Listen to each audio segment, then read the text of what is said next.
Hey guys, thank you for joining me today in Godspot. I want to speak about telling it like it could be. When people are stressing honesty and wanting communication to be meaningful and effective, what they're looking for is someone to tell it like it is. They're looking for someone to be a straight shooter. This is often required of a politician, a preacher, and a judge. They just want it to be honest and straightforward. Now, in 1 Corinthians chapter 13, verse 7, the message says, love always looks for the best. So I want to challenge you that instead of just telling it like it is, we need to change our approach. We need to stop and think and maybe tell it as it could be. So it means approaching a negative situation and encourage that person to be more than what is happening in their lives right now. So let me give an illustration. I had a young man the other day who was sitting in my office, and he's 8 years old, not my grandson, someone else's son. And I asked him what's wrong, because he looked very unhappy, looked very upset. And he told me that he'd been caught stealing from the local canteen in his school. And so you can see he was quite remorseful and upset about this. So I explained to him, when my son was 8 years old, he did something similar. And I said, and I drove him to the local jail, and I explained to him, this is where people go that steal. And I went into it, how you can't use your devices when you're in jail. I told him that you only have bread and water, so on and so on. And you know, he turned from that. He's not a thief today.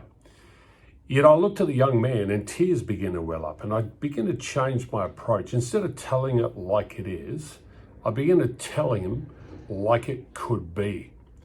And I said to him, listen, young fella, you're not a thief, are you? And he said, no. I said, you're a great kid. He goes, yes, I am. And I am confident, I said, that you'll never do this again. And you can see this really helped him and just encouraged him. You know, you might be looking at your situation and say, you're a lousy father. Well, no, actually, you can be a great father. You might look at your situation and say, I have a lousy marriage. Or no, you can look at your situation and tell it as it could be, that we can have a better marriage if we work hard at it. You might look at your life and say, well, I'm a failure. Okay, well, you can look at your life and tell it like it could be, but I'm going to be a success one day. I'm going to succeed.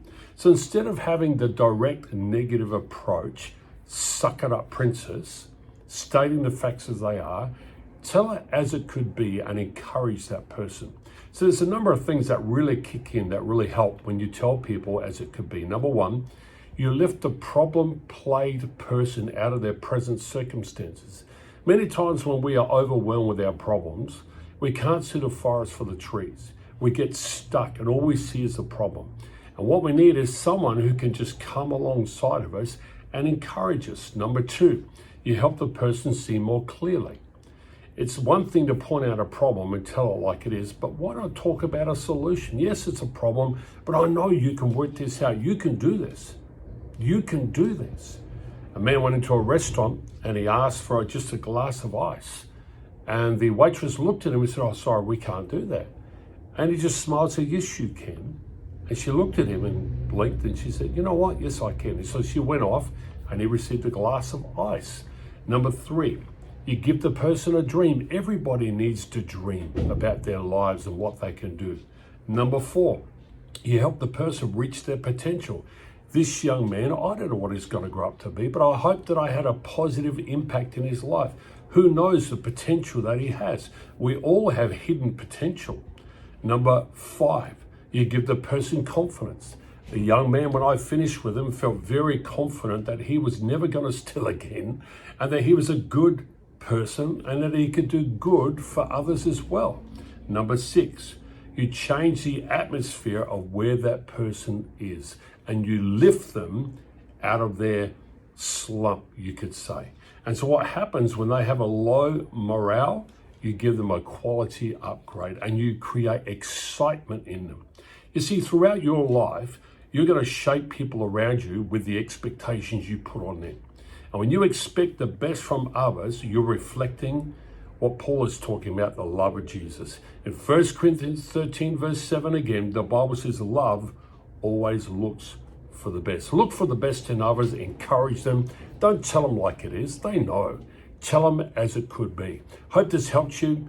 Hit the like button, share it with someone else. Thanks for listening.